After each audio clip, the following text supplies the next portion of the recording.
আজ মালয়েশিয়াতে প্রচুর পরিমাণ বৃষ্টি হচ্ছে। গরমের পরে প্রচুর গরম। আজ 3-4 দিন ধরে খুবই গরম। গরমের পরে আজ বৃষ্টি হচ্ছে। আজ 3-4 দিন ধরে প্রচুর পরিমাণ গরম। গরমের পরে আল্লাহ তাআলা রহমত করছে, প্রচুর বৃষ্টি হচ্ছে। অনেক গরমের পরে আল্লাহ তাআলা বৃষ্টি দিয়েছে, দেখতে পাচ্ছেন প্রচুর পরিমাণ বৃষ্টি হচ্ছে মালয়েশিয়াতে। মালয়েশিয়াতে প্রচুর পরিমাণ বৃষ্টি হচ্ছে।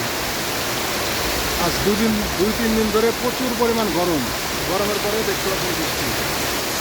আলহামদুলিল্লাহ, অনেক গরমের পরে আল্লাহ তাআলা বৃষ্টি দিয়েছে।